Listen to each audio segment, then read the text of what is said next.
Oh, what you say? Topuanga kanye takadiba tikangaoneka siyana zvo kuzoresha kugara. Hey people, I missed you, Makulu Regina Ray, Ngube, Empress Chapata, Lee Chen, Anes Dumbu, Energy Matungo. I'm back home. My no cool long time. We say, Nash Nash, how you? Chenjerai Ngwarati. What more? Dodo say Fifi Muchavaira Mazonde Elliot Clara, oh God, yes, I'm back home. Lincoln would say, oh, me Jamba, Locadia, how you? Yes, I'm home, I'm home, I'm home. Eh, ngatione vamwe vanhu mbomhorosana ndaswa kumhorosa vanhu. Jolini Kudiwa, Nancy Sarven, lichenza kumhorosa. Emilia Chitiga uri sei? Noma Musunda up to now musikundiwa here. Ndawedzera one volume, ndawedzera volume. No sound up to now here guys. Ndofunga yapinda kare mavhidhiyo Katrina Anania zviri sei guys, nanzi no sound here. Oh my god, by the way, right, iri bho. Oh, I'm back guys, ndakaneta but unfortunately mangwana I have to go somewhere, but it's a one day trip yandiri kungoita ndodzoka. So before taenda kure, Manicaland people ndo route yanoita sei yandiri kubaya nayo next one. And also let me just say thank you to everyone who took care of us kumatebeleland. Adikuraya nema guys, it was awesome. Victoria Falls was a full blast. And Victoria Falls, we ended up meeting vamwe vanhu vandasingatombozivi. Ndaiziva kuti ndikusangana nemunhu wani aizotipa tour the following day. But takatozoenda out tikaenda kune imwe nzvimbo. Victoria Falls kwakanaka guys, it was really nice. So because of those guys ndokwanisa kuenda kwatikaitawo kunzvimbo idzodzo. No wonder why paipe pandee chingoti guys ndikuya kunzvimbo yakati. That's very helpful because ndikasvika ndendisingazivi ndoenda zvakare about Hwange. That's another place yekuti ndakatoona Hwange yese, like I literally didn't know kuti Hwange ine mafezi akadero, kune nzvimbo dzakasiyana siyana like that, but because of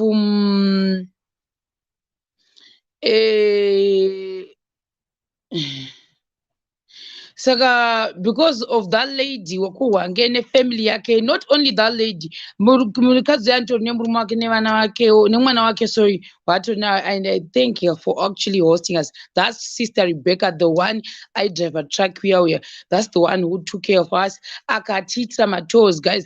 I don't want to lie, that lady aiva night shift same day rakamukira tikaenda tikaona nzvimbo dzose, like munhu wemunzvimbo. Chazvakanakira ndechekuti ndikatsvaga pane time vane vachiziva makona ose, inde ndisingatovazivi kuti saka mashops ari papi. That actually cost me pafuel, pakuda kuzotanga kubvunza madirections, kana kuti ndinenge ndine risk yekuti ndogona kuzobvunza tsotsi robva toti iwo hauzivi chii, hauzivi nzvimbo inoyi, wotone kuno kunditevera. Ndopaipe pandeichasepa ndogara ndichingoti guys, my next trip ndikuenda kwakati, so if there's anyone ari kusaidi koko, get in touch with me. So actually ndajamba totanga nechegutu handinaumira because chegutu ndandakamboenda, but maybe if I can find someone anoita uyu ndogona kumudzokera muchegutu. Then Kadoma, we met, ndinomuconfuse, I think it's Salfin or Sophie, I'm not so sure anonzani, but iye takasangana naye, although papasina kuti project yakadi, but ndakafarira kuti ndiye akabva azotaura nevanhu inini moza ndaisaziva kuti vanhu vepamwe panenge vakagara parengi pane that one person anenge achitwa respected kuti iwoka nyange muchitengesa mavheji enyu madomasi enyu hamungoindi pamunhu motanga ngoti tatouya maona manje saka that lady ndiye aitozivawo zveimomo mukadoma ndobva ndatozoona pakutozoendiwa madirection kusvika tazoona the actual person aifanira kutaura nesu haungotauri nemunhu guys. It's something I learned about Kadoma.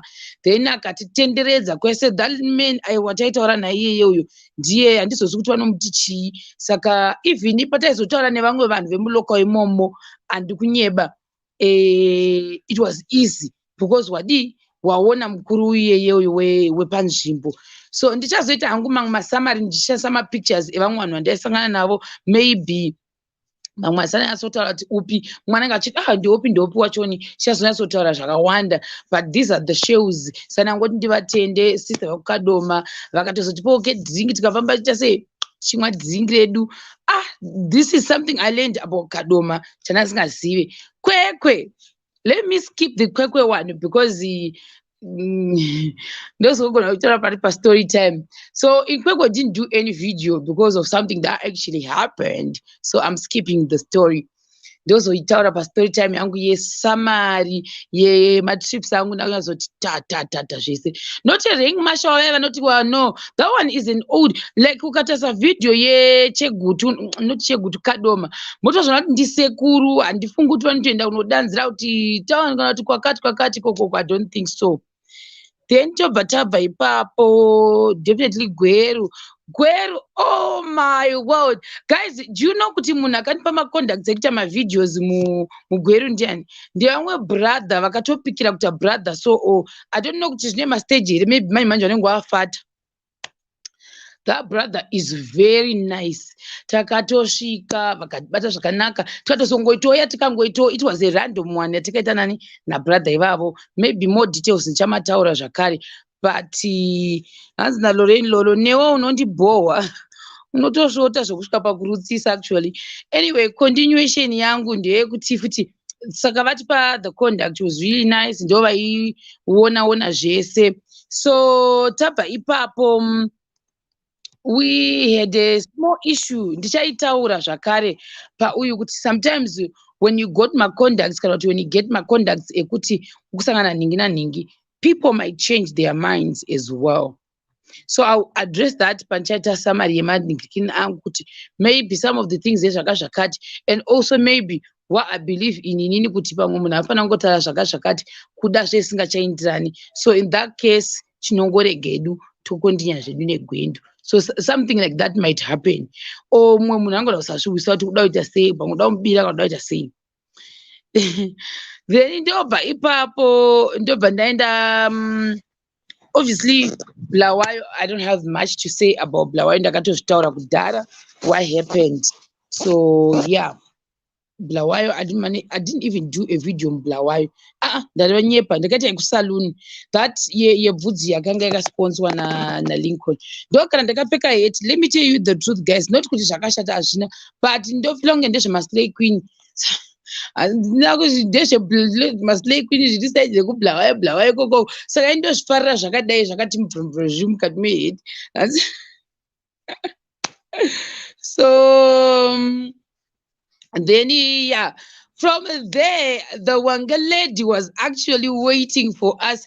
Tichingoti before tatombopinda mutown takatomirirwa, saka I feel like sister Rebecca vakachinja whatever that had happened munhingirikini mubulawayo.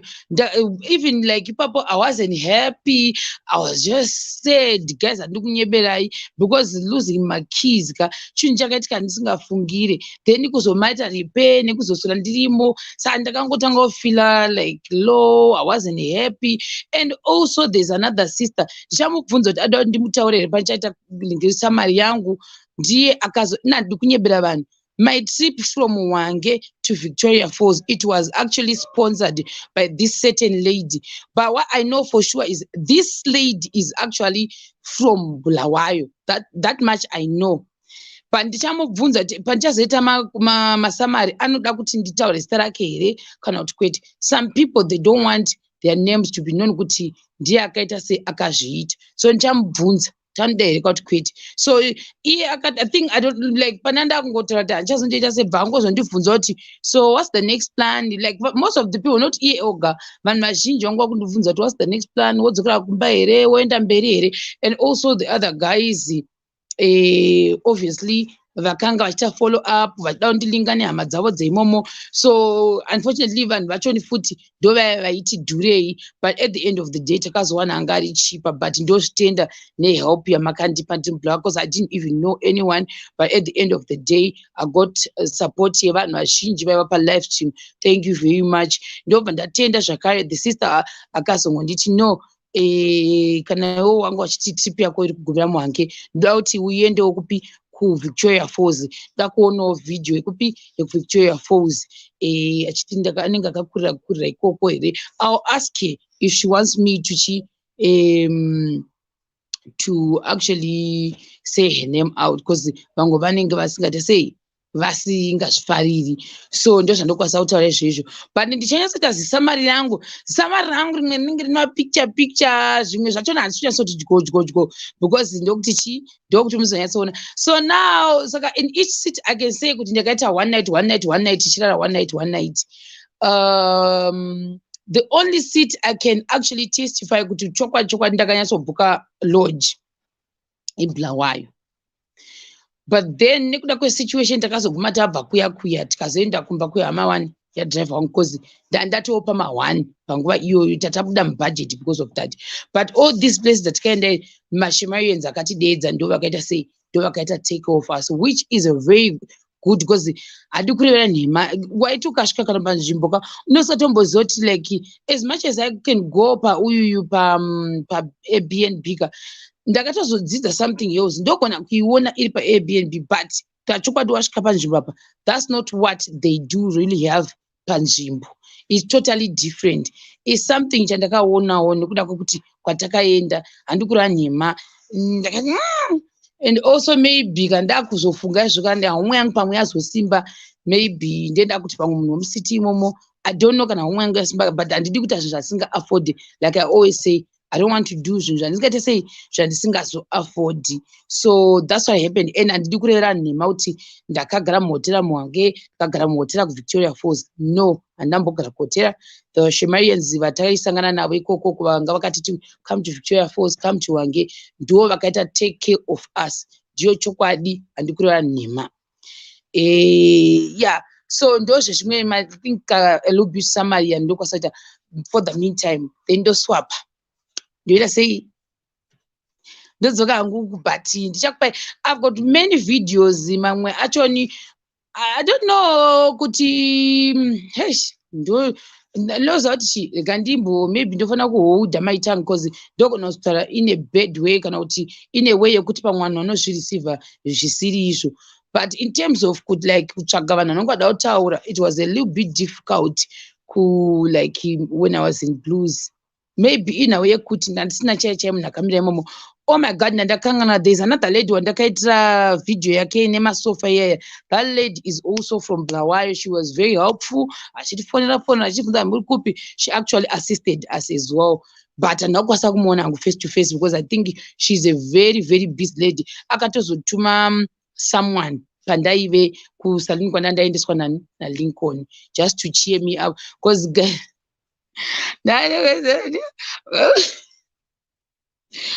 vapapona ndambopererwa ndisingazoita sei guys. Ndozvazvoitika but from pandakangoona uyu mukadzi wekuhwangeka mood yangu yose even apa pangu apa pakabva patotaka kunyevenuka like ndakata kunge ndatoona munhu wandoziva for a long time even though nasa ndambomuona but akandiita kuti ndimbokangamwa zvandandasangana nazvo uyu nestress dzangu idzodzo. She was so nice nefamily yake tichiseka tikatobikirwa mastondido guys mamwe asingazivi. It was nice but zvimwe zvandakadiscover zvandasingakwanisi kuisa palive patumaclips tuya uye nezvandisiri kuda kutaura hangu panapa kuti muzoona samari yangu ndichazokudze some of the weird things ndakanotice about wange, weird in a nice way, not in a bad way. I'm not like a bad person kuti ndoda kungotaura zviri bad, but it's something that actually shocked me. Just taura ndakuti samani yangu maybe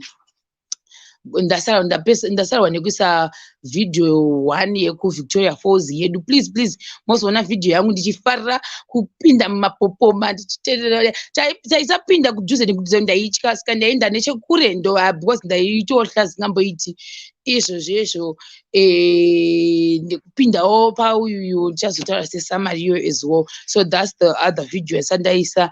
Then there's another one, it was a random one, it was not planned. Ndaingofambawo ndichivhunza, maybe that's my personality. Ndaiti ndikasvika pane like ndikaona something interesting alongside the road ndaienda panhu, even pane language barrier. Let me tell you the truth guys, this is Matabeleland kwandanditori before koko Bulawayo chai kumberi uko, lese uchinda kuHwange koko ndakangosvika ndikangotanga kutotaura nawo ndikangotonga kutoti do you speak Shona or English, vakati okay use English mai mwana. Ndakachivhuna muchachiona chivideo chivideo changu ichocho nana malume ndakavahaijeka vana malume memwana vakagara alongside the road. Ndikati akuvadzokera ndobva ndavadzokera memwana ndikati malume kuluma or speak English. Namalume tikaiswa kufactory kwavo, it was really nice because dai ndakatovajamba but singavazivi. So maybe pandichaita futa another live stream kuti please ka support ana malume. Maonera ndakaita hangu vanhu vanoshanda but ndofunga zvinhu zvavo hazvinyatsi kutengwa zvakanaka but vanozvigadzira vonosisa paside neroad. Ndofunga vanhu vanosiziva kuti vanoshandisa road iyoyo vanotoziva namalume vandiri kutaura nezvavo. Vakatiti hande kufactory takainda memwana, they were very nice ana malume vavo. Hanga singatombonzwi kana Shona zvachose kana kutaura, vaitotambura kana kutoti waitokataura Shona wedika vati repeat vaindinakidza namalume vavo. Tikatoinda it was really nice. Ndikatoumba hari guys, ndakaiumba hari. It was nice. I think that was the last video ndakaita yeMatabeleland. So I'm left with 2 videos kuti ndizokuuploadera. Then the birthday one, I haven't uploaded it yet because ndakadeleta a clip yaitaura mama wangu speech by mistake pandaicreata space mukati mefoni yangu yekuti ndiedite mavideos. So I was like I cannot edit a video ndoiuploada pasina mai vangu vachitaura vachindiwanzira imweya. Saka ndakabva ndairegera kuiuploada because of that. Maona manje. But yeah, I think that's the best I can tell you kuti Hwange and Victoria Falls. I felt like takapuwa the best. Nemusikana uyu anonzi Peshi, muchamuona zvenyu futi pavideo pachoni. That lady aifana kuita trip yake musi weSaturday. Akatozoikansela, aifana kuya kuno kwaRarare driving guys. Ndobva atozokansela journey yake kuitira kuti agotipa tour the whole day yemusi weSaturday, so that isusu tonyatsa kuona Victoria Falls.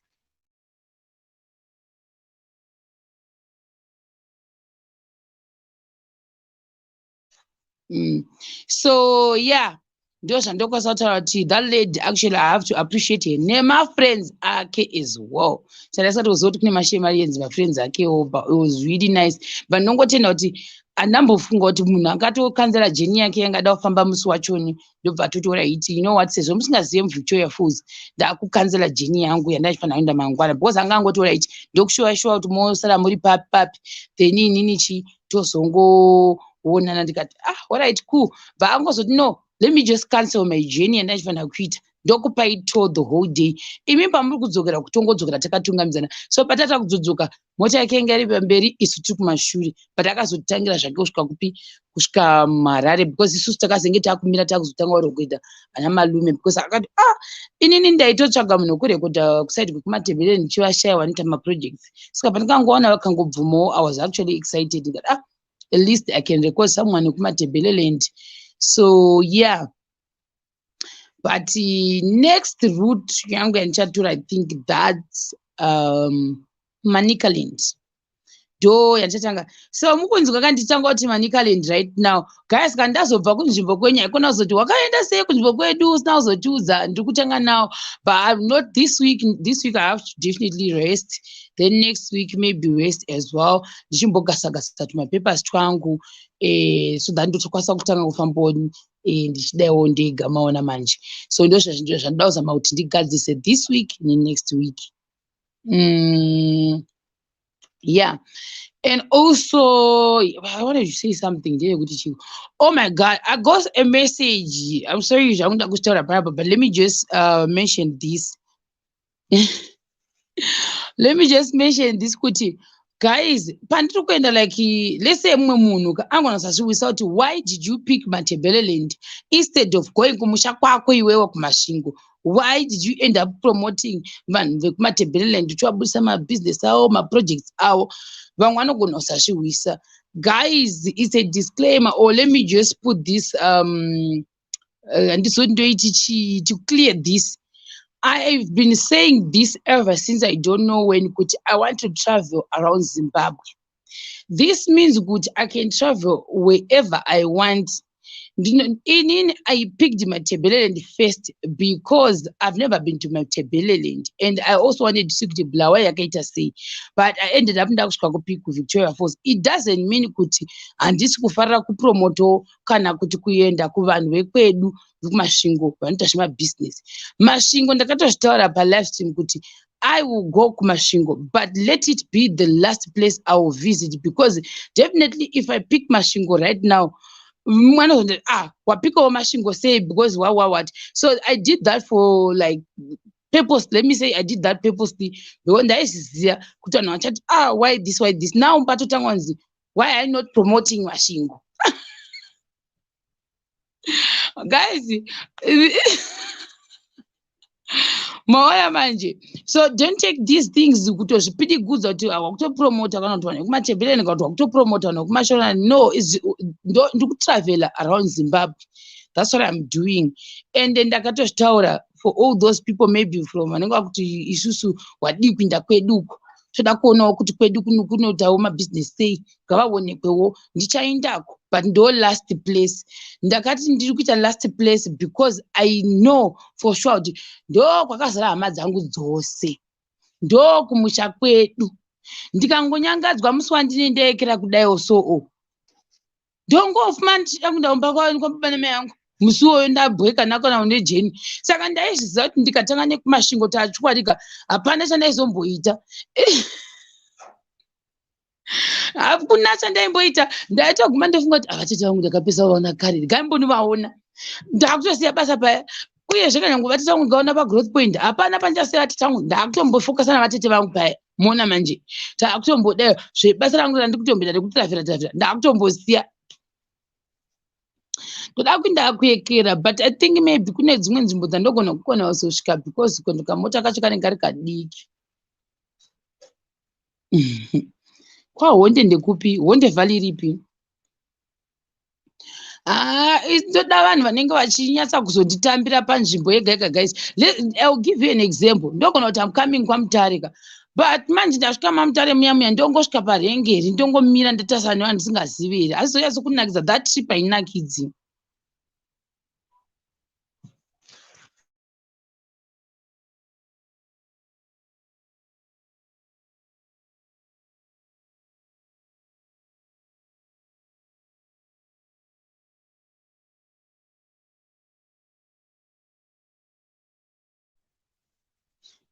Vara madho ese adzikisewo zvevolume koko ndikuinzwa kuno. Hanzi Honde Valley Mutare. Ndokwairi. Didn't know. Ndoda kuenda obviously pavhumba ndoda kuenda. Pane uyu akambondinvita that lady. I know there's one lady anoita maprojects ekubocha. Ikoko ndoda kuenda, but zvachaitaka chatouronga nemusikana wacho because pane pangu pavaida ndiuye, but it was unfortunate ndasingakwanisi because raiva birthday rangu. Saka ndada kuzoinda. Vaiva nemafield day what. Saka takatorwadziwa. Iye akarwadziwa ndikarwadziwa. Saka ndikini ndakazongokansela. Woona manje ndikamuti you know what, tozongoronga next time pandichaita trip yekudi yekuManicaland. saka apa lese ndechitsvaga ndotanga kutsvaga iko zvinezvi kuitira kuti pandichazenge ndoindako ndoekera but kubocha zvatichaita nemusikana yebhosi aiti hanzi hakunyatsi kune mazii anonzi mazii kwayo anonzi machiko mazita aya manimi akati hanzi hakudi mota mine kuti kune mazi kutombo here kwati kune machiya ati kunoda mota huru saka mine kuti ukaenda nemota unofanira kutosiya kana kuti kwamutara sikaiti hanzi ndosiya kumba kwake toinda enda hakudzokeko uchidarikira unofanira kutovata mamutare ndozvaindiudza musikana wachoni tikanga tawirirana zvedu but kungoti chirugwi chakuinda saka ndoda someone marondera pandakambomita project guys mune imwe futi here ndakambomita zvewest yae marondera saka izi marondera what marondera nyazura here chichinotanga nyazura kana rusapi kunoti marondera think ndakatoita unless kune imwe unique project then ndoti rusapi varusapi makakuraka ndoti nyazura asi handidi kuti achokwadi handidi hangu kuenda kudhemu handidi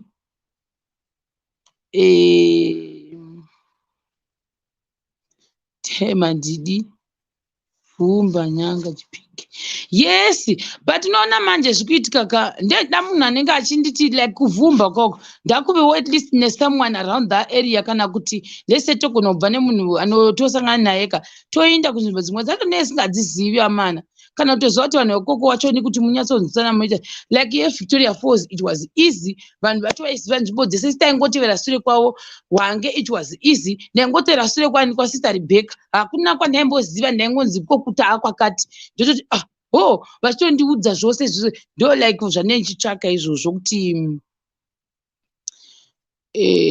ndouya kwese ndoenda ndika like wedza iri kusaidi riripi rachoni wedza isi uku kusaidi kwekumaroekerere macheke risapinyazura okay ndoda mbopika nigikini manikaland ndo next yangu yandiri kuda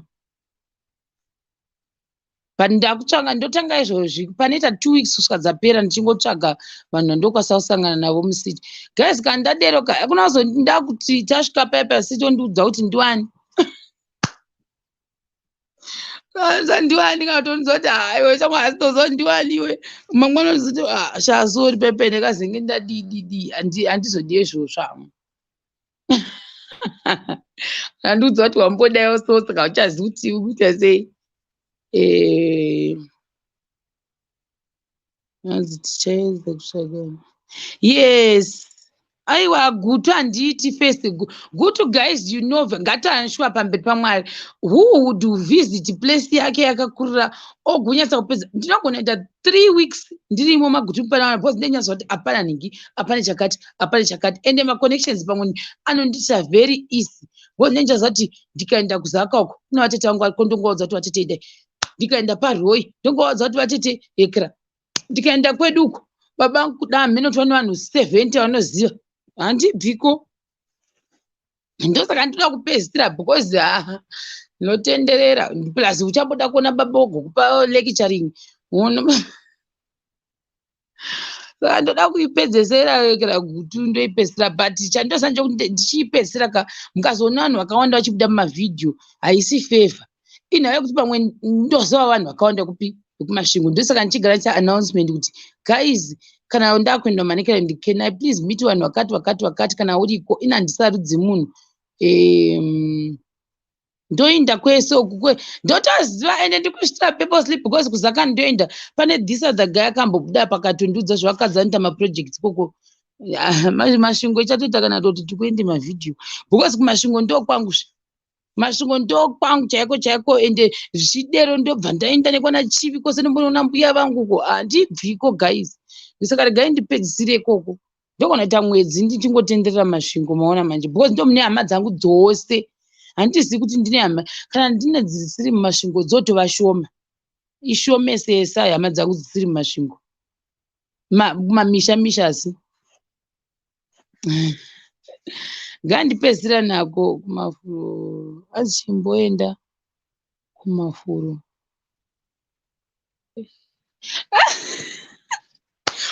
Mafuro manyoro ndakupachaka. Ndaunopatsvaka pamafuro manyoro guys. Ndingabva kondichirohwa nezvitina nevakadzi vekumafuro manyoro.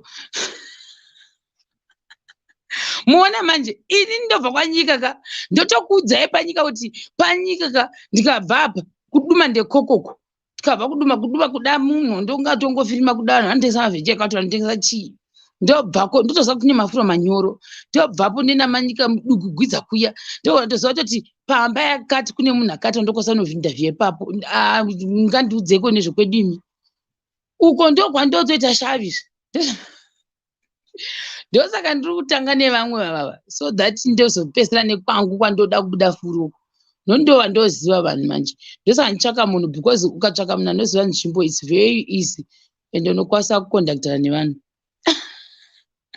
yana masvingo ndodzoka mwedzi unouya guys apa kunogozondisvibisa sei ndozoka ndati nto sevhudziri apa ndokafita ndakafita nokutorwa nemabhanzi because papapo ndikamboenda nokuvatete kandimunourahwa mbudzi nehuku ndiriko ndoita 3 days ndogara kwavatete ndozobva mukuti chikwemi ndobva ndonanga ndombofunga kuti mbuya vangu mai ndina kwachivi ndombonoita 3 days ndozobva aya guys saisekesa handisheki mashiri kuseni. So Manicaland, I don't know kuti after Manicaland ndo choose province ipi asi masvingo ndopesera ivi rinoenda nekukariba kunonzi kuchiistirako inenge iri anda chii inoenda nekukariba iyi anda chii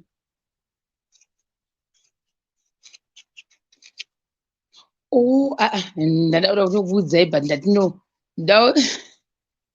dhirama rakaitika takubva kunodya kuyekera kugochigochi kwatataendiswa uko mi vaona samanyanga guys muroad unogara pasi wakamborwa nehanhana ikarova imwe ikatsemuka ti papapa chifamba usiku so unonzwa kuti yes wanzi Mashonaland West maybe after I'll see kuti ndotanga Manicaland here but ganditange Manicaland apa inogogwadza kuti yakakurisa mai mwana yakakurisa zvokutoinda agamboedha nimboisa link saka ndatongotega ndibva ndaisa disclaimer kuti vamwe vanozofunga kuti izvo kuri kusiyirewo kwedu kwako kwagutukwa ukakurira uchida kungopromota mamwe maguta ungadi kupromota reduwo chivhu handindoshira yedu tichida here chinda kwagutuka pachivhu muriko here kwekuchivhu nhaiyekera poshia wow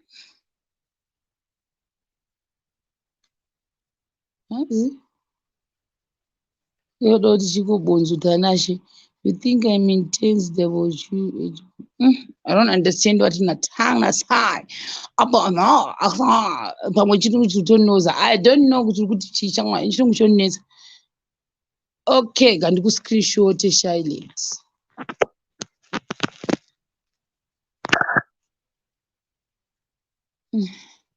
ndaisa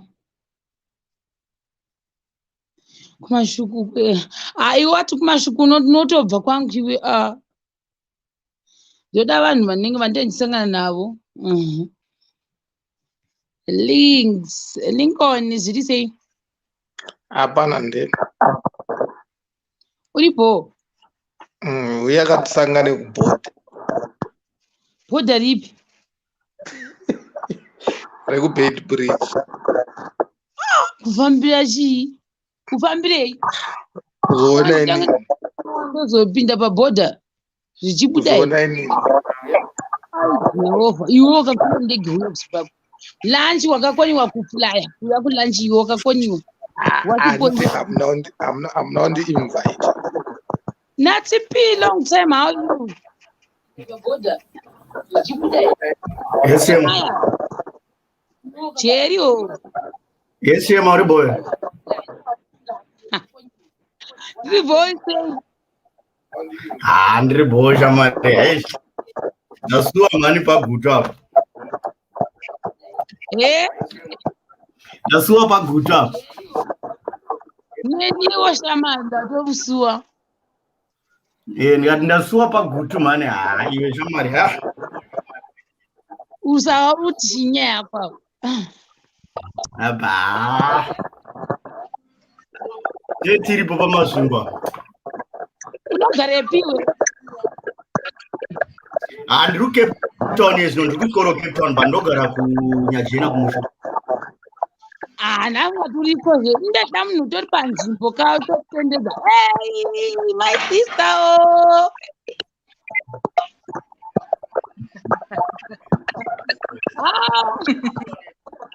Our favorite food mabanzi guys. By the way, mother kunobhekwa kumba kwavo vanobheka mabanzi chaiwo. My brother. Did you say?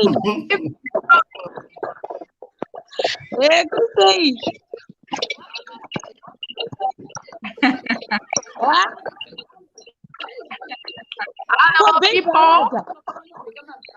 Baby arara. Vatanguva inheka musaladi kedu. Avatakare shero. Makes sense. 10 o'clock. Muri boere kuri kupisa kawo. Guys, ava ndosita Rebecca vanozhejeudza malori ava. Ndavamute, sorry. Lincoln. Makadi sister Rebecca. Did you say Lincoln? Ndofara zvekuti dua menu. Nesuwo tinofara tatina sishema live and direct pawanga. Makabata basa. Ndaifunga kuti vachaenda nenzou. Havana kuzobaya nayo. Hatina kumbodziona iwe. But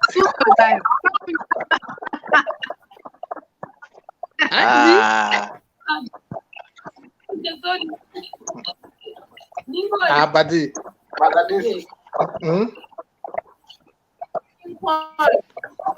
Masimairega ega muna ainakirwa. Takafara bedwe live and direct pawanga. Ndozi mufana kufara, mufana kugara muchifara.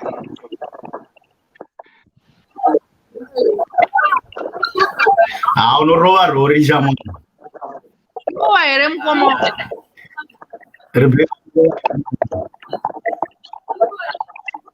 Ndabvuma zvangu. Ndika pandafonerwa ndinozorwa mazuko paharara vachimana sishero everyday. Aiwa. Utori right ikoko kwauri koko. Ndokuripo. Muna kuwadzingire marari. Aiwa. Tikazoenda kusango toona.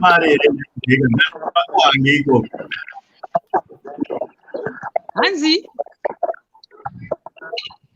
Wange ndokune mari yese. Wange ndokune mari yese taura hapo.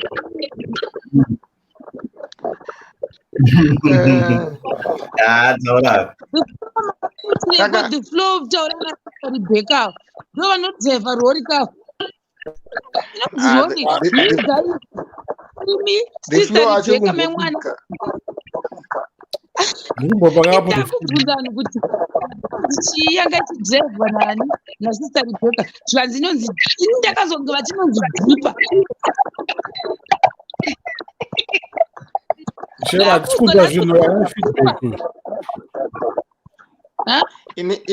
Inangu ndoda mastondi amana.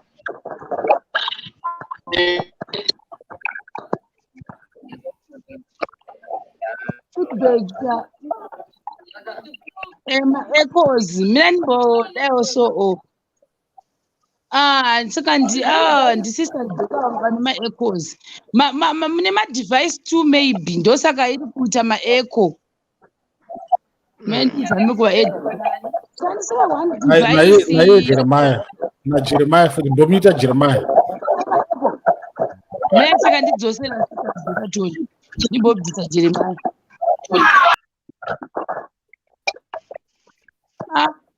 Saka ndiani? Alright, ma-echoes abva enda. Aoneka. Otherwise, ndipna Shero. Sha. Shero akasipakwa kubig force. Ndakamuona ari kuRainforest. Chimbondudza secret. Iyi secret tikutaura tiri 2 handishema. Wakaenda ese mapoints ekuRainforest.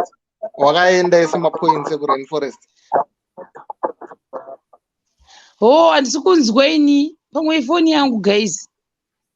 Nduti wakaenda ese mapoints ekuRainforest. From point 1 up to point 10. Ndakaenda ma viewpoints ekuRainforest. Ma viewpoints ekuRainforest. Kuita sei kwa wakaenda ese. Yes, kubva kusaidi kwekubridge uko kusvika kwokupedzisira uko kune maziva anenge tiri bha. Nekumwe kusingangoendwi so ndakakuenda. Pazasi wakaenda pasi. Panotyisa so. Ndakasvika uku kusaidi kwaunozoona ni bridge rinoenda kuZambia iyi. Tikasvika ikoko kwese kudaiwo so. Even nepanoitwa pakati incident yaye. Takabva nakusvika because ndangoenda nekure ndikangonzi apo ndipo pacho panoita sei pari LB risk pakatonzi slippery. Mandaiona hangu vamwe vaienda neikoko I don't know why. So iwe unyasona kuti pakadero vanhu ndo paanotoda ipapo. Guys, I don't understand why. Takavaona vachibva ipapo kukoko kwacho kuri slippery vanhu vanonharo guys. Vakatoenda. Vakandowa mapicha ipapo pacho pari riski paya handisipasa hangu dyogodyo but ipo paya pakabva kuti kasaid incident ndo pavaibva vanhu ipapo ndo patatozodhumana navo kumberi uko isita kuda kuona hedu panonzi hanzi akudai kudzoka usasuku takadhumana navo taakudzoka kudaiwo so mumwe mukadzi kwatanga da kudzokera futi ikoko da kudzokera kutorwa futi picha ipapo pacho pari riski pari dangerous isita hangokuona tiri kure because nangu akakana. Lockout wakaenda. Wakaenda ku lockout. Lockout ingadina kuzokuendeswa. Time yacho. Kusaidi kweZambezi takazosvika pasviba. Okay. Hey, koma ino. Koma ino. Ndevi koma ino. Zviri sei? Hapana terrible. Zviri seko Chema. Ribo kuno kuribo. Uri kuona TV keyo mumu? Iwe unondorasa nemacopyright keyo.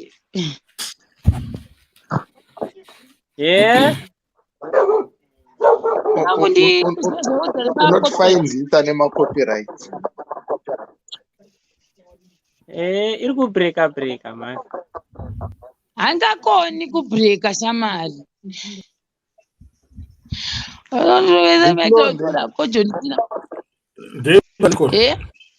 Munhu akakufonera unodaira foni. Haucherere foni mugadheni. Lincoln. Problem mimi mune vana ndika munomutswa L isisi vamwe tonzi takazvara kare. Tinomukira tamu yacha. Lincoln iwewe handambovhaira handisi pepene kuti sona keterika nawo zvokudaya kuze zvokushamisira but ayo ndo andakazomboitayo for the meantime. Ingane mapanga atoripo. Ndakazoita mapanga anawo but mashoma. Saka iwewo zvauchaita manje waufanira uchitsvaga measurement unitumira mameasurement. Because munhu akaita mapanga iwayo ane mameasurements unongomudza akupe then wafuatira kwaningizvo. Munhu akaitapo ane mameasurements. Anawo ndiwashe. Saka unomudza akupe.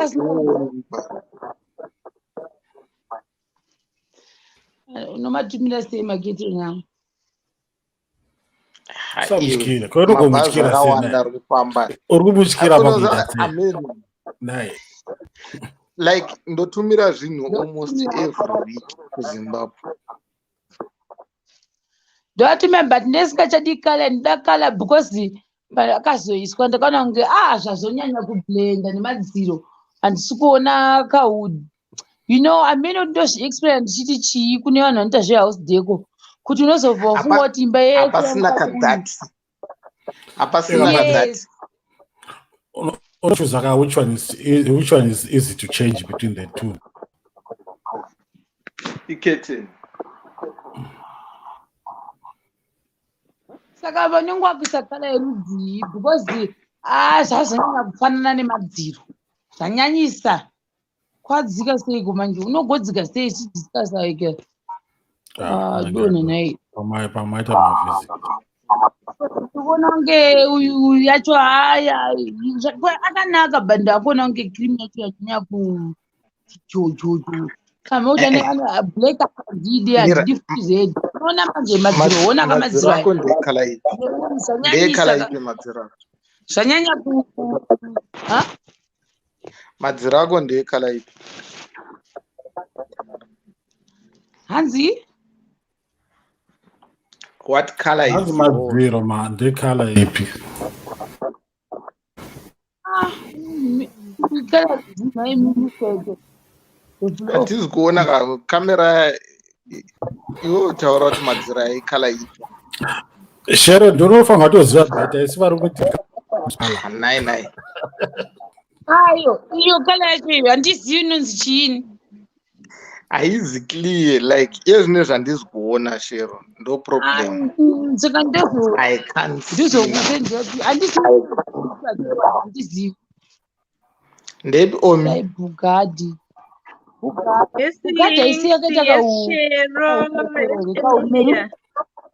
the floor namukoma ino muri sei kokusabatika Boy.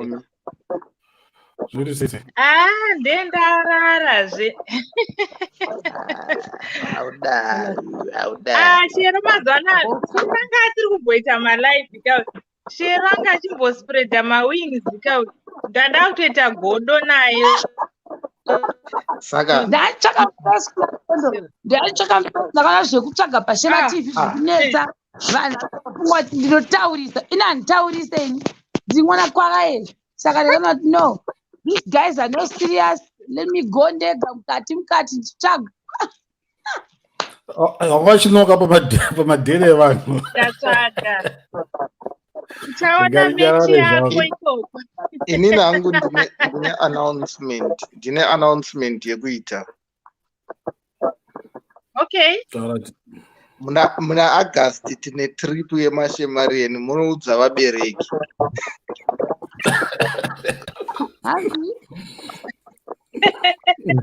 alright saka tichienda kuclub tigare takumbira in advance ende bhazi rangu rine vanhu vari limited saka first come first serve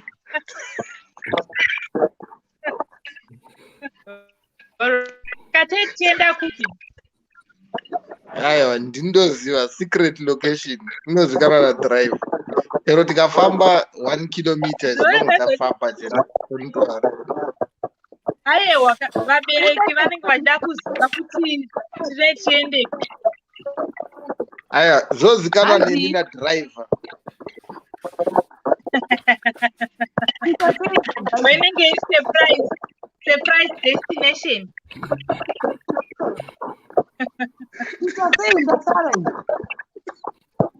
Shera vabereki vazisa kwanzi kune Mashemarians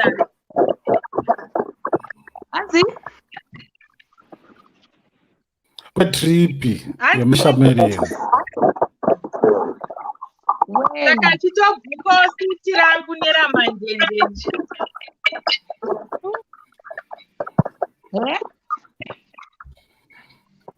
Shera, I think problem is uri nhasi amina ndidzime mbopa Emilia mukana imimi ma old school imbonyararai mbopa mukana All right. The floor Tanyara. muripo here. Ndiwe chairman here utudza izvozvo. Ndini chairman. Waziti panosangana manajembe paise panoita chairman. Saka enda kuita chairman. Makadini zvenyu Emilia. Chairman ndi chairman nekugara pachair kwete nekutaurisa. Ini ndini spokesman. Saka ndindotaura. Hapana kuramba uchingotaura kazvisikaperika Lincoln. Makadini naye sisi Emilia. Tinofara kana muchifarawo. Hai ini nangu ndine hope ndochokwadi. Chine dodoraraka. Ndakatorara ipapa. Yes, Omi. Yes, zviri sei Emilia? Zviri bo, zviri sei.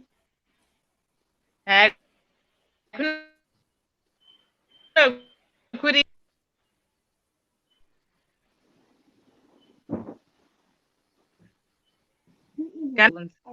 Ya aponja. Ari kubhamba. Tatozora kuti Omi pane zviri. Apa Afriza karova kasmile. Emilia ndati uri Dadzoka. Mam tisiko. All right. Alright, nyaya iri panapa chero ndeyoti ndati mashemarenzo noudza vabereki kuti netrip muna August. Kuza kuti munhu ari kuzvipisira mari papo 3.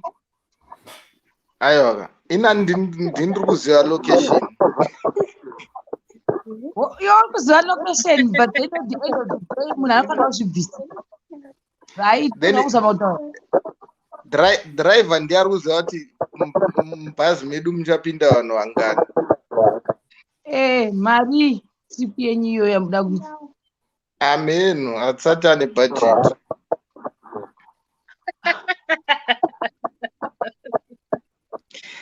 Saka tinokumbira sei? Saka tinokumbira sei kuvabereki? Iye zvine zvandi muwaudza kuti insinuation yabva kwandiri. Ndiani Emilia mwana wako here? Wanokumbira in advance. Pane munhu wekuhwangeka mbondanziro nokauya ukandivhunura muekera muhwange. Ndezvozvo sei nhaiwo kuti urimo muhwange indengozva sister Rebekeni. Takazora tichitenderera muhwange munya totobva kuma 5 here yesu. Takatendera kusvika tanyara kusvika tati hatadi tabho. Wakamboda kuziya uchizwa mukurya ka kutodya kufidhwa zvimwe mwizvose kubva kuchizi mapoku makoroni mamwe akawanda unenge uchingopuhwa apo pawobva wadzichandei manje kutipi wakamboda kuziya kuziya apa manje zati vakakugona vakatanga vakupa chikafu vakazoti hande kutripu kuitira kuti usanetse kumberi. Ndandinochagonotaura Tadeo. Kani ndofunga ndakarohwa nezvozvo kusvika pakuti tata kusafogedhere hana uwiso chi avasisari Rebeka uri bhoere manje wanga waguta kashema kunopisa kuhwange kunopisa wazviwa ziya unodeyo soka udeyo so izvi unobvisa zvose uchiti nhai mwari ndonopinda pai kuti ndiwe kutonhorerwa kunopisa haufaniri kutomboika actually you don't have to buy a blanket kana uri kuwanda kunopisa hako zuva rinoveswa pasi ko kana munoona August inofila sei ndakavabvunza ndikati imi muna August saka munorarama sei kana muchiti right now hakusi kupisa wange kwagara kunopisa wange akuite kunopisa kuna August ka amboti zhira dzedzo tonyunguduka kuna August ukasiya sipopa zvonowanga ndofunga yali kunopisa kuhange guys kunotopisa zvokuoka zvakapisa Saka vanhu vekava vatogara une zvavo zvekuti majusi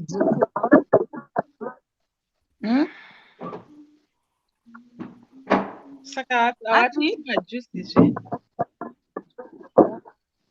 Ha kune juice rei imune munotori like mukatora mune juice ndofunga zvotonzi ava ndofunga vatsva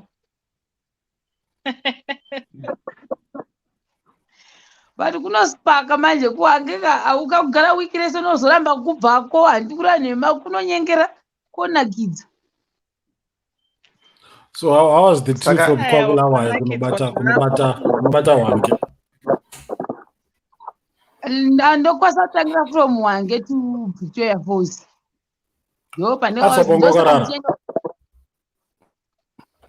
From Kwabulawayo kusvika kuHwange anga siripo marodzi here kuti chii road kakudhava trip strip road ende kanopowa ine mapotholes hatodi kunyanya manya, but there's one thing I actually noticed. When people are telling you the road between Bulawayo and Hwangeka is very bad. These are people from Bulawayo. It's very, very, very, very, very bad. My friend, you were supposed to leave by maybe 9 a.m. or 10 a.m. You're not supposed to go to Hwange at 2 p.m. No, my friend. There will be animals around. There will be animals in the road. There will be... the place not that's like you. In a jump, muka kana one. Yeah, maganda ngoi. So abda Bulawayo kuma 2-3. Early. Mostly muka dzotanga kucrossa kuma 6. Zuva rakunovira kwakunosvibirira so. Saka takazosvika late but nakubona kana muka handina kudziona. But hakuforosa wakadziona muka, trust me. Ndikatokuudza kuti maonda ndakazoita muka pekupesa kuti ndazoiona ka. It was a coincidence because ndakaendeswa kunodya kumwe store or kunodyiwa ikoko kuVictoria Falls. Ndokwandakazoona dziri paside neroad 2. Murima ndakadziona nyanga nemuswe. Shero wakona nyanga nemuswe chete. Ore selective seeing, right?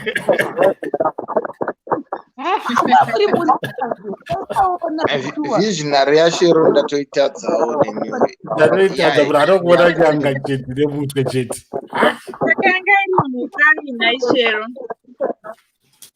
So, alright. Yava padivi neroads usiku kuma 8. Town chaimo kotodayo. Ko ndovari dzvedhorobha vanofamba kwavanodira.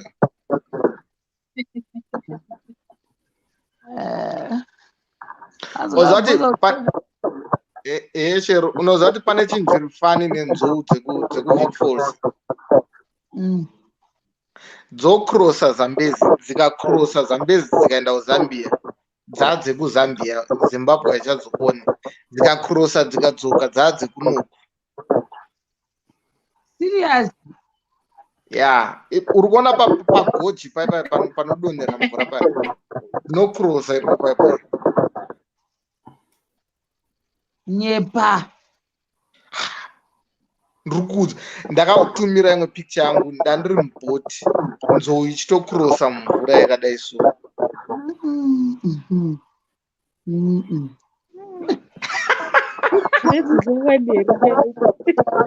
Ndikuudza Google aone.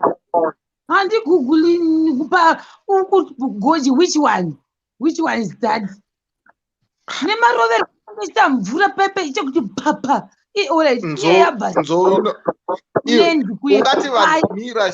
Ungati vanhu vachiswima vachienda padate pool iri pane pool pane gomba riri before goji vanoenda unoswima mukagomba ikakaya mvura ichirasikira kupaziva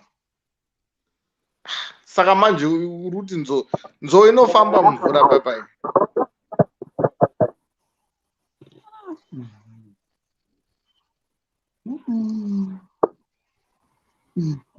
Shero aramba zisarapa ndiri kuramba aiwa ngatsvage isister Rebecca vachakukonfirmira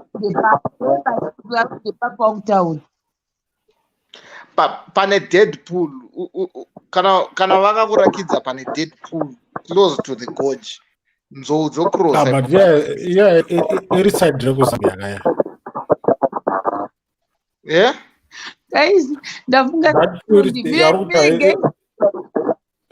mirai guys ndikufunga statement ndaudzwa this other friend of mine hake ndangozvifunga ipapo kuti hazvimagoja apa kuti paipa nonzi Lady Gwagwa manje ka vaiti taitotana Lady Gwagwa vatoti mufanira kuenda kuekera ndadasapite kanzi mufanira kuenda kunonzi kubhoma ndasandaziva kuti chinonzi bhoma ipapo kana kuti bhoma yacho tikakuendeswa neshangu kwete kunogara kana unolapa handitozivi kuti kana kapi yetiinoita mari chandosanje kuti panenge pakazara varungu pabhuma pacho ipapo ndovane vakazarapo tangokumbirawo permission ndobva tanzi pindai henyu mutore mapicture takaenda noita pabhuma ipapo varungu vachingorya isitira mapicture tapedza kutabuda saka shamwari yangu angangu nditi iwo panzvimbo paukaenda panoziva panodhure here ndikazivini zvikanzi naye manje statement hanzi asi wakangopaita zvichidzungu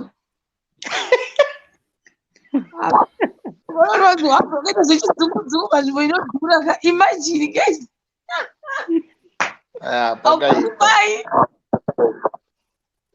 you don't qualify to be at that place level rako harisati rasvika asi wakaita zvichidzungu ipapo kai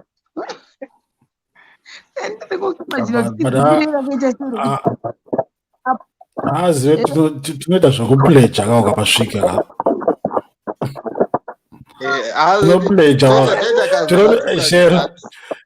tinopleja ukatodhandinaiye munhu wacho totomubhadharira tinomuplejeri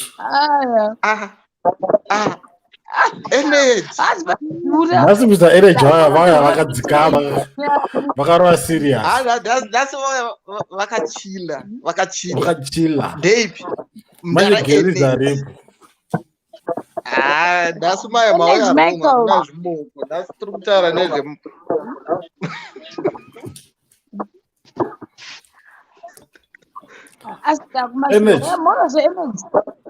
ndevishero kuri sei long time but manje ndakuenda live yangu na time yangu pamwari indaringeyo ana energy vari kusvika iwo wauda kuenda live zvinobuda here aiwa moona zvoitika imunonakidzwa nelive ka data nozo ndakazopegwa nedata ndiri mugweru so ndikaita staki ndasha ndoita sei live yapedza madata bundles angu but data rapera ndenda kuzvionera ndoga asi matoinda mune makavata kana muchidya maswiti nemaice cream yenyu yokumwa maekera indotanga kutsvaka data ndoriwanepi hauna unifonera kuti rapera ingori biko wakauyawo nematamode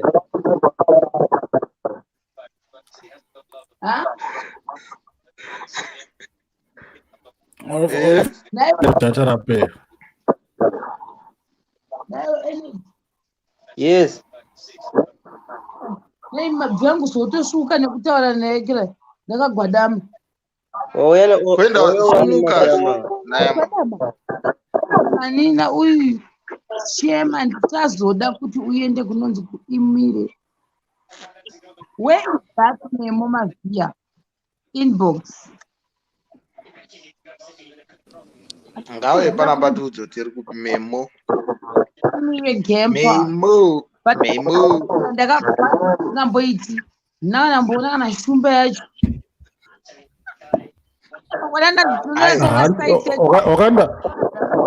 wakaenda muwange mutauni ka kada kuona na shumba yacho kumugempa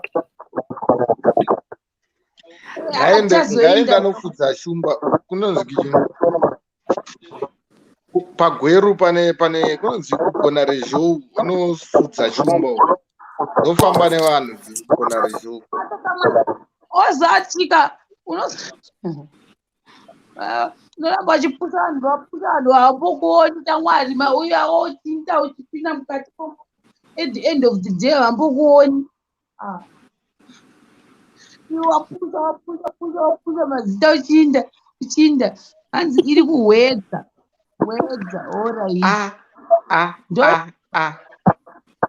nhasi tatsikwa neprovince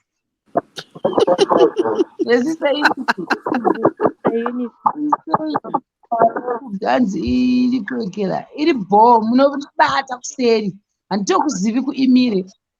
I don't know imire game park.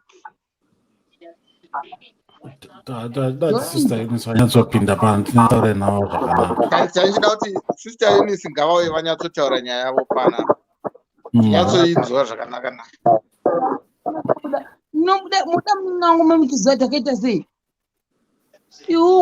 manje Jafet Shero ndega musikana ndiye tete kumba kwavo vamwe vese ndana kule hakusisina zvavharana ndapedza inini saspokesman wemhuri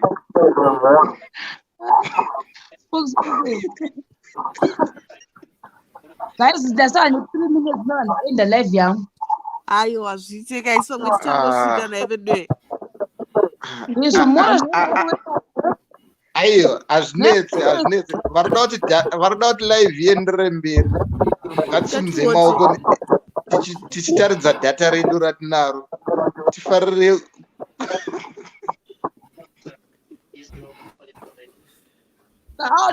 ndisina live ndisina ndongana data aunotsinya masikati machena aiwa takutsvaga data rekuti live iendere mberi kuiwo uri kuita sei kuna Shero chimborelaxa ndikuziva zvandikuita kugugla data rekuti live iendere mberi pana vanoti pamberi nelive unzai data Jafeti nani yokupazi mwana wa zvanzi yangu aiwa Jafet ane mari yekuroora here ane nyanga yenzou yakaonekwa naShero kuside kweroad unayo here nai Jafet kune polisi inoita zisamboiti usazoita kobva nechinyanga ikoko unenge wambochiwana kuko waiuraya sei wovanoseja zvisingaite maiwe kwete zvekumbonyatso kunyengererana aiwa podo vanosecha unowana vakaisa madhiramu wakunopinda muhwange papai vakachila then nepalupane kana wakavaona vepalupane manje ndo vasina tsitsi vaiva inendeki ndinangotestifya kuti kusvika mubhulawayo pane muna netv iri kuplaya kumashure guys memo mabhiya uri sei ndiri bo zviri sei guys zviri kutsobida chitswebida wakagona here musiyayo uri kushift kana usiriwe ani memo ndimanga muchibvunza kuti kuimire iri kupi imire iri pakati pemarondera nehwedza saka unoshandisa Mutare Road uchingobva panjanji yekunopinda mumaronde the 10 pakatongonzi imire game park hwedza wati ndiyo unotena nayo then iyoyo unoramba pane imwe futi 10 inokuratidza futi kukanzi imire park ndiyo unoenda nayo tuizivi ndatanga toiziva nini ndasingaizii ndiana uri kuonawo tv awezi eko kusaidi rekuhwedze kuwo ndokwaira totaura kusei ndoita All right. Andrei. Unoenda ya kune mhuka futi dzakawandisa stereki.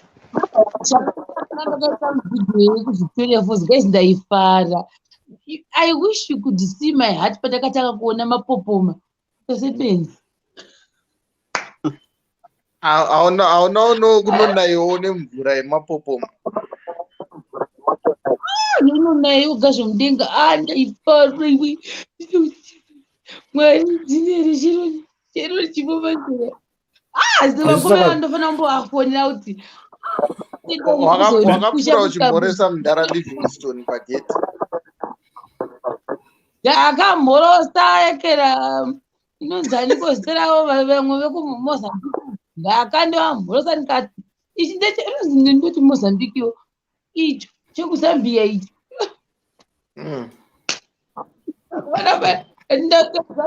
Finish ndatoko kabva tichinaona zvimvura ndamuku wakafara mukudzei. Ndaona muku achijamba mudenga ndikati maiwe. Hamusi kumuzana this time ndatomusa mavideo tokati what's up.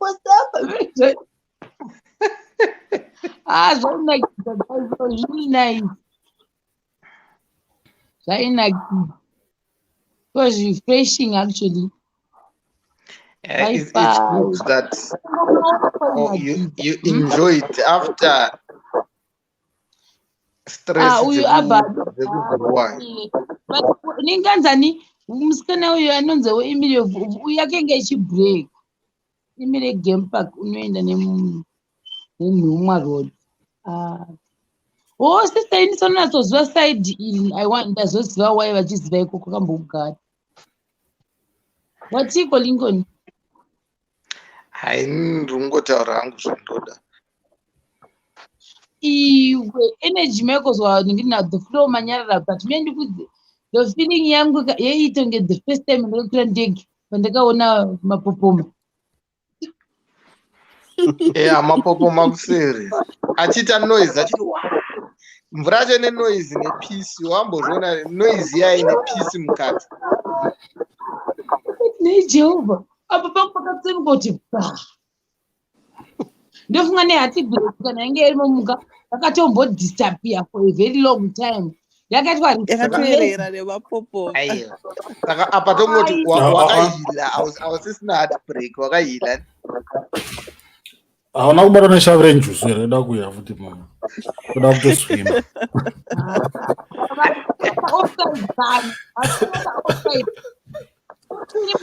Ungoswima akashero kuti ungobvisa zvese zvima heartbreak zvisarire imomo. Aibo. Sauna zvisaririre.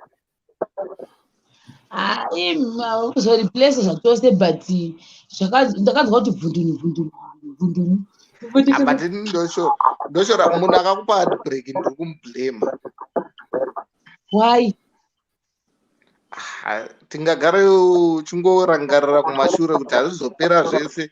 Aiwa kana.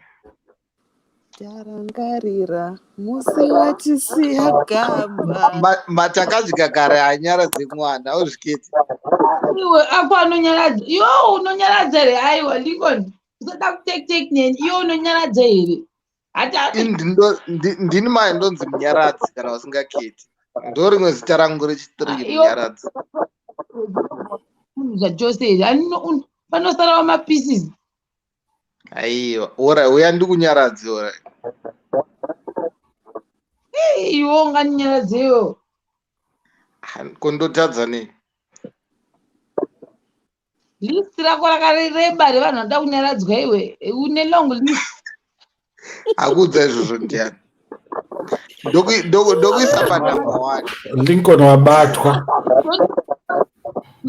To be on that list. Kubahwa. Wabahwa. Urungu rangu ita hila asinga hile chini. Apani. Zero.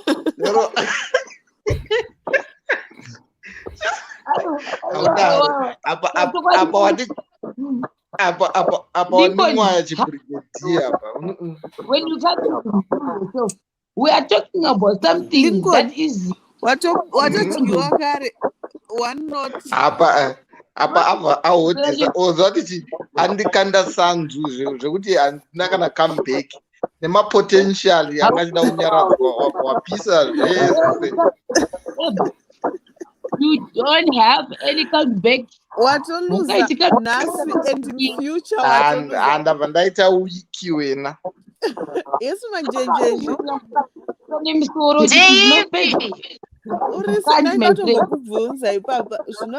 I can nyaradza you, my friend. Trust me. Sure. You cannot. Hesi Maya, hesi energy Michaels. Zora hesi wera. Hesi links, hesi the flow, hesi Shema. Ina hangwa manjenje. Hesi Lincoln. And this good da. Why? Shero andicha wastaki panapa. Maya. Apombodzwa nechiprakiti. Yaza flow. Hands chokwadi chinohanzwa charwadza zvenai Lincoln. Ndega dziri nemadzadzi singagwadzi. Zvino kana chiri chokwadi chinodziva moyo. I'm begging you. Maybe ungatoita muponesi wangu manjenjenje. Ndingatadzowo here kuita munyaradzini. Hazvii. Iwe wakafita kutonyanya kugwadzisa zvewe. Wakafita kutoita mugwadzisi. Chero atidonedze manjenjenje. Atidonedze manjenjenje. Ndikona ndikona zvakanaka. Anozodzoka mushe apo.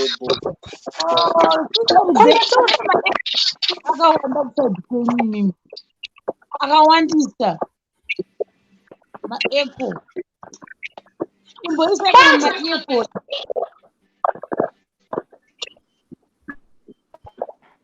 energy ungabva wanyararo vanhu vachindifamba kudai so nai Ano muri kutaura iri magroup leader. Azi muri kutaura iri magroup leader. Pane class monitor yakanzi the flow iri apo pakona. Class monitor and the flow iwe uri group leader. Akana. Maeko imbotsvaga ma-earphones wobva waisa ma-earphones timboona kuti inoitei. Maeko akawandisa. Maeko Group leader Lincoln. Group leader. Amana. Saka group leader ndi Lincoln. Saka amasawi mato elder. Alright, tichauya kumasofa, mirai timbotsvaga panapa tikuya kumasofa iko. Kodze flow makapare. Ose anobhikika bhiketi. Saka wambosvika kusofa kwacho. Kodze flow chimurenga world 4. The flow. Wakamirirwa uri kudiwa. Hanzi ndangona yabviswa naShero 2 seconds abuya. Handopedzana newe. Vachauya kuzokupedzera saizi yako iri kuuya. Ngavauye. Ngatsike zvako. Guys, ndakanyara guys, asala vata kupa zvindasvika ndakuvata. Saka tise zvinhu zvemazuva ese. Manjenjenje uye arimo kana Mia. Lincoln. Ina hangu ndakuenda, ina ndisikore panapa zvemazuva ese. Uri kuenda kupi Lincoln? Lincoln pano zvamazuva ese. Asi uri zvako panapa. Apombodzwa nechibrigadier. Bye bye.